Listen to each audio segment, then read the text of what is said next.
Okay, I'm going to do another little shop update. The last one I told you that there was some content that I had that I thought that shop update was getting too long and couldn't put into. So let me do that. It's some footage of the haul I made down south to Alabama, Louisiana, Texas, Tennessee. So let me show that. As you can see behind me, I've got another forklift, and we'll be going over that and some other things. It has nothing to do with trying to put out YouTube videos to get paid. I've never been paid by YouTube for any of the videos. I don't have enough views on my videos to ever get paid. So let's go. We've got the forklift, we've got some footage of a road trip, and we've got some other things going on too. Okay, so here is a shot of the new forklift. In the last shop update, I told you that I had an appointment to go down, see a forklift. A friend of mine deals in equipment. He used to deal quite extensively in used forklifts, and what he does is bought them at auction and brought them back, fixed them up, whatever he needed to do to them, and resold them. I called him up, and that's what that appointment was about. I called him up and told him that about the forklift that had been stolen from us, and was looking for a certain type of a forklift, a three-tiered mast, heavier duty. He really wanted, and I'm saying the landlord because the landlord really owns it. I'm, again, just a caretaker of it, as I had mentioned before in the previous shop update video when I talked about it being sold. And he had originally wanted pneumatic tires, but this one came up, and it does have a three-tiered mast. I think the forks go up to 18 feet. Elevation. It's rated for 6,500 pounds, and it's a Caterpillar, as you've probably seen on the stenciling. Now, I'm going to show you some videos of it. I'll show you probably a couple of pictures. I'm not really sure if what I've got now and don't have. I had posted a video on the haul truck and actually had shown this fork truck in that video, so you probably got a little glimpse of it to begin with in that video, but I've done some other videos on it. There was an issue with the emergency brake lever not working when I picked it up. It had a propane bottle on it, but the propane bottle didn't come with the forklift. I actually had to take it back to the guy that where I picked it up. He leases that propane bottle from a propane distributor, and it's like cutting torch tanks. You have a lease agreement with them, and they need to have that bottle back. So the bottle didn't come with it. I borrowed it for a couple of days so that I could get it back to the shop, off the trailer, into the shop, etc. I did a couple of things with it while I had the tank, and one of them was turning the haul truck around. But anyways, I'm going to show you a couple of clips on the forklift. I fixed the emergency brake. There's a couple of other things that I had to do with it. But there it is, the forklift that I had talked about in the previous shop update that I was going to go down and have a meeting with and take a look at. We did get it, bought it through that guy, and he bought it through an auction deal.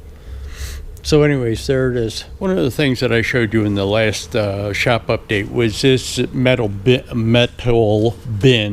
It had a bunch of plywood on it. What I did is strip the plywood on it off, and except for the back, and I'm going to leave that on there just as a backing for as I said before, what I'm going to do is make tiers in their shelves and put my metal drops in there. So the small pieces of metal that I really don't have a spot for right now are going to go in there on shelves.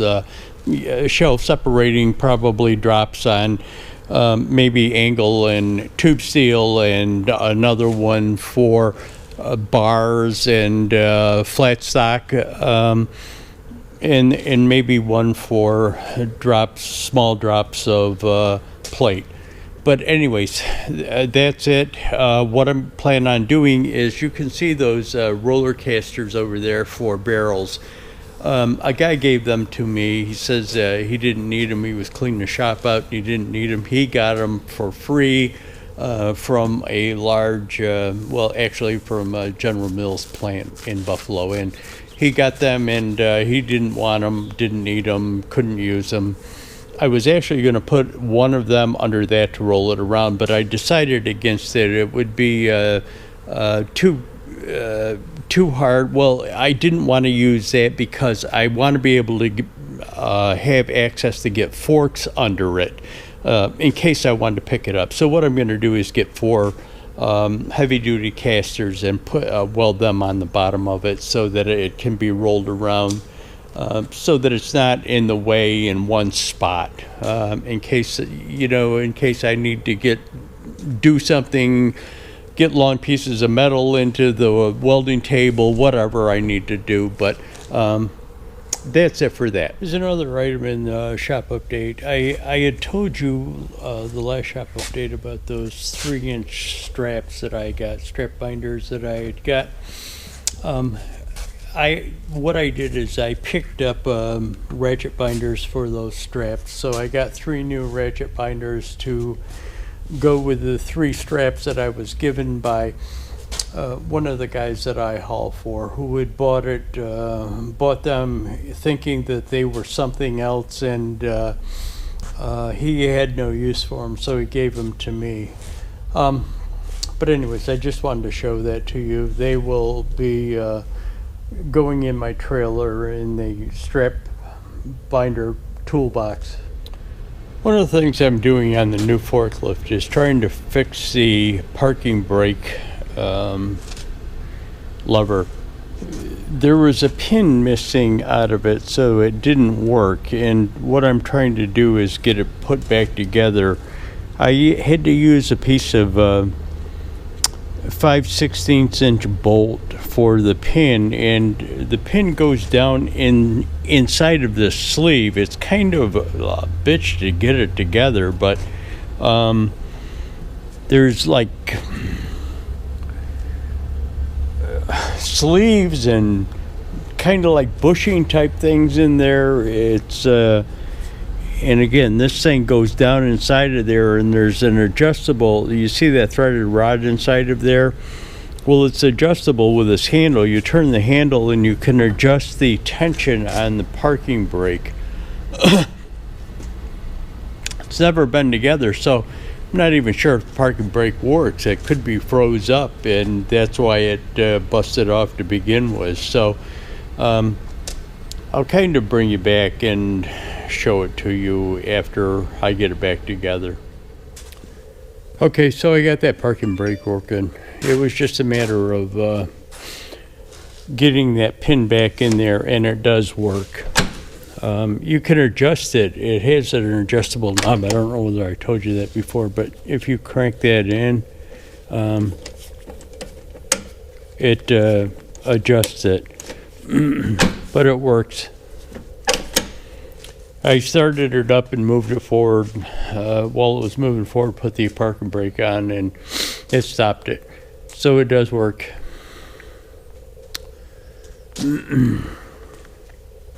Did I even show this guy to you guys?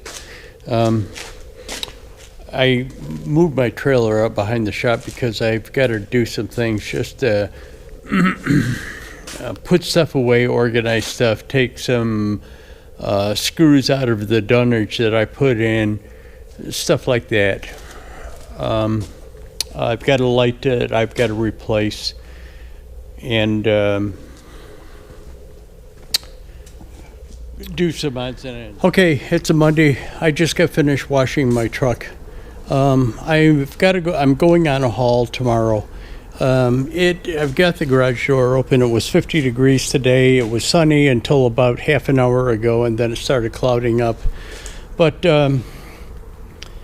what I'm doing is going to Georgia, Louisiana, Texas, Tennessee, and then taking everything that I picked up in those 4 states back to Pennsylvania, to that generator guy in Pennsylvania. Yeah, it's probably going to rain, but I wanted to get the truck clean at least. It was fairly clean to begin with, but just wanted to get it clean. Maybe I'll make it out of Buffalo before it starts raining. I don't have to be until, it's a little south of Atlanta. I don't have to be there until 6 o'clock tomorrow night, so I'll leave early in the morning and go down there, get that generator, and then start heading towards Louisiana tomorrow night. Anyways, that's it. I cleaned the trailer off yesterday. I put it out behind the shop and did that yesterday just in preparation for the trip. But anyways, I'll bring you back. Okay, I'll give you a little shot of this. Now, last night I ran into some issues with a big traffic jam. I'm just outside of Atlanta. There was an accident, a fatality on this road that I was on, and actually the fatality happened because of aggressive driving, or I don't know whether the guy brake checked somebody or just cut him off of the road, but there was a fatality, and the guy that did it left the scene, and they were looking for him, but they were investigating the accident. I was tied up in this thing for 3 hours. What they did is took this 3-lane road, narrowed it down to one exit. It happened at an interchange, so it was under an abutment, and I think the car actually hit the abutment when he cut him off or brake checked him, whatever happened to it. But what they did is they took us off that exit and then let us get back on the on-ramp. But I was tied up for 3 hours in this thing. So I was really late. So now I'm on Route 10 in Louisiana. Just went through Baton Rouge, and I'm headed to Elton, Louisiana, to pick up another generator. Now I've got one on the truck. You won't be able to see it on the trailer. You won't be able to see it because it's tucked in. But in total, I'm picking up 4 of them, and will take them back to Pennsylvania. So I picked up one just south of Atlanta, picked up one, I'm picking up one in Louisiana, picking up one in Houston, Texas, and then picking up one outside of Nashville. But when I get them loaded on the trailer, I'll show them to you. Okay, this is Route 59. Not sure why I wasn't on it to begin with from Route 10 in southern Mississippi or Louisiana, wherever it came off of. But baffling to me. Yeah, GPS, great device. Yeah, I guess it was kind of scenic, and I can't pick that thing up until the morning anyway, so doesn't matter. But if I had been in a hurry or trying to get somewhere in a certain amount of time, that would have been pretty annoying.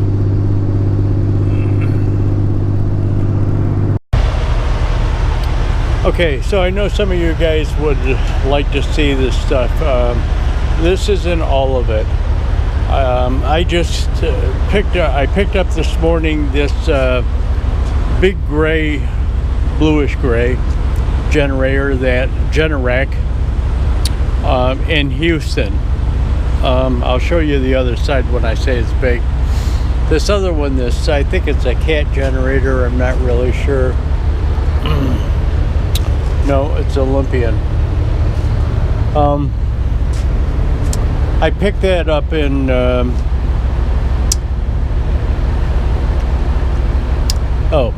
I picked that up in Louisiana. This Kohler generator that's on here is the one that I picked up in Georgia from the church. Now I'm on the way to Tennessee to get another one, and it'll sit back here. It'll probably overhang back in there, but I've got, I don't know really how much. The guy said that this one weighs about 3,500. I'm gonna say probably 3,000 for the yellow one, probably maybe 4 for the gray one.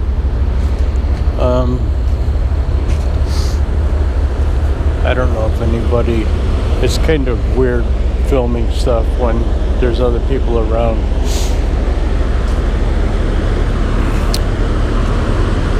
So there's that Generac generator. It's 12 feet overall in length. I don't know what that thing weighs. Let me say probably around 4. And then there's some other stuff on the front. There's a transfer switch that's laying down, and there's a cooling unit for this thing, the Kohler. This gray thing right here is a cooling unit for it.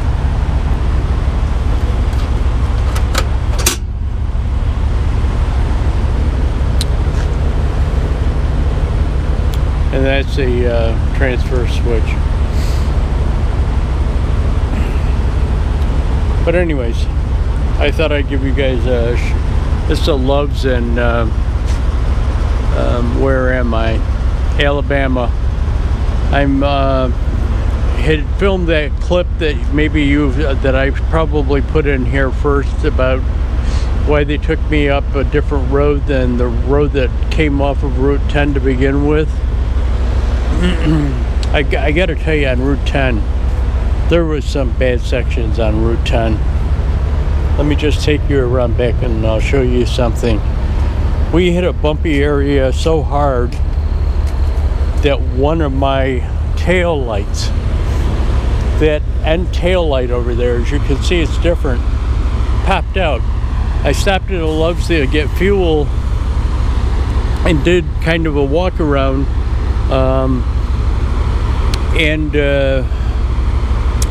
just checking the trailer, checking the bindings, checking the lights and everything like that, and the wires were hanging there and no light. So Love's have stuff like that. So as you can see, it's different. It's the rest of those things are LED, but that's a incandescent bulb. I'll change that when I get back. But anyways, Love's, Alabama.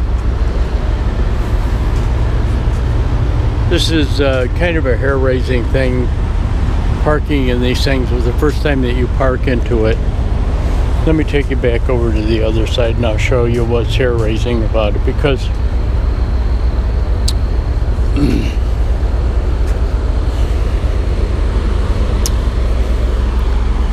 the far curb over there where that kind of goldish truck is parked is not a full length.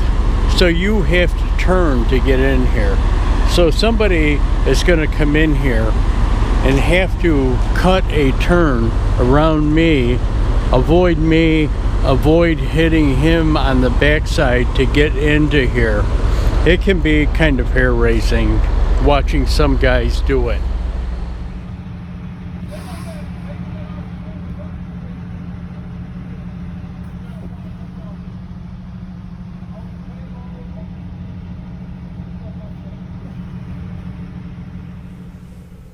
Okay, as you probably can kind of see behind me is the Triumph TR3.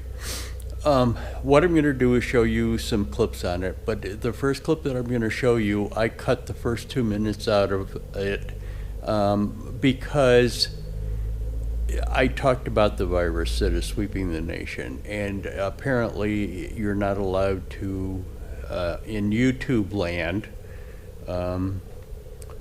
you're not allowed to talk about it or the complications of it. So I cut the first 2 minutes out of it, but here we go on the Triumph TR3. That's not the point. Point is that sometimes I do pretty cool hauls. So this car was a haul that I had to make.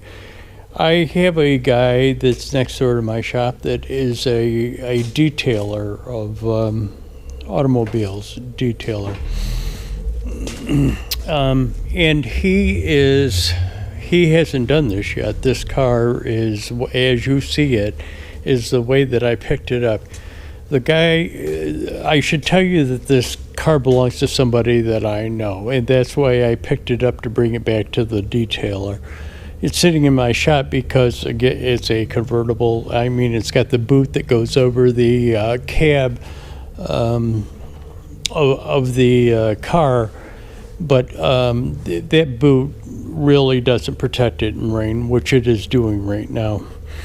The reason why he sent this car to this detailer is because it does have he thinks it's a musky or musky smell of water on the inside of it.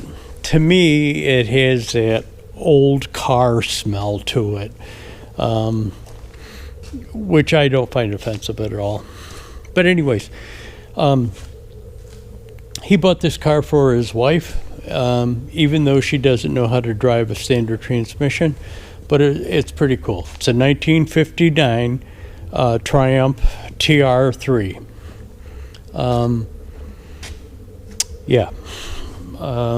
Spoked spin-off wheels.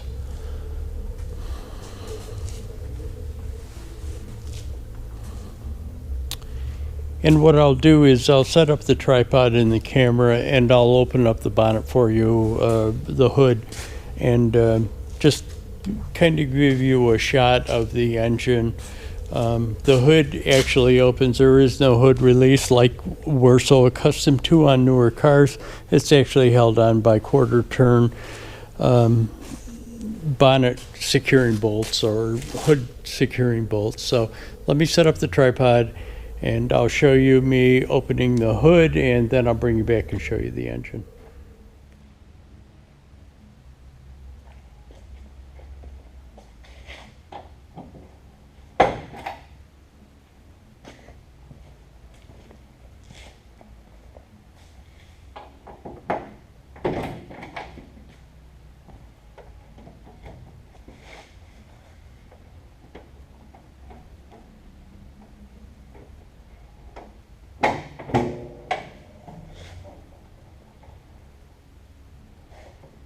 I'll bring it back and show you the detail of the engine.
Okay, again, 1959 Triumph TR3.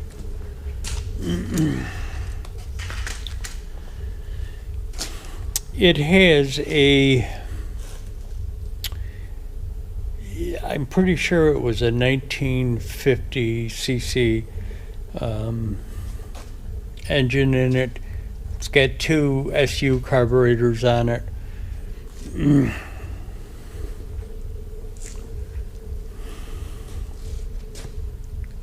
Don't make engine compartments like that anymore, huh? Actually able to get to everything on this engine. And look how small this car is. So anyways, it's a 4-speed manual. I think it has an overdrive on it, so the 4th gear is probably an overdrive.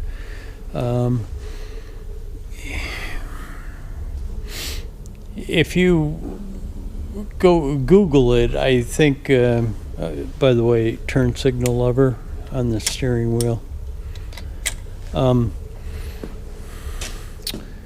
If you Google it, I think it had a rated speed from the factory of like 103 miles an hour. Don't recall exactly what it was, but pretty cool. So every once in a while, I get to haul something cool. Bring you back.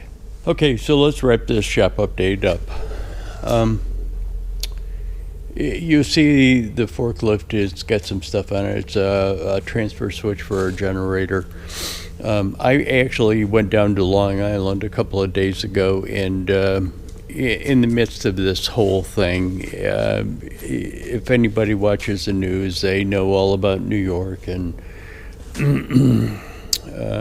what we're going through. But anyways, I went down to Long Island. Let me just say that there was no issues at all. I went down there at night. I had to be down there at 8 o'clock in the morning to pick up a generator. And what I'll do is I'll throw a pick and pick over there of the generator on the trailer. But anyways, it was at a crane service, and a huge crane service. Pretty cool place. But anyways, I picked it up there, and then came back during regular hours. Picked it up at 8 o'clock, and it was actually there at 7:30. A guy showed up. I was told that nobody would be there until around 8 o'clock, and kind of a typical Long Island, New York City type of working thing, you know. They kind of show up around that time. When you're supposed to start work. Anywhere's around that time. Anyways, cool guys. It got me loaded. They had to move a big crane, and they stick a pick and pick of a type of crane they had to move for me to get to the generator. But on the way back, I got loaded and was out of there by 8:15. On the way back, there was just a million state troopers out, but none of them were stopping anybody. They were just kind of sitting in the medium, and I didn't see anybody being stopped by a trooper. Now, I did on the Long Island Expressway see a couple of people pulled over, but it was being pulled over by local cops, but as far as the state troopers, there was nobody being pulled over. So anyways, we're surviving. I'm still hauling, mainly locally, but hopefully we'll all get through this thing. So thanks for watching, guys. Hit that like button, subscribe, leave a comment.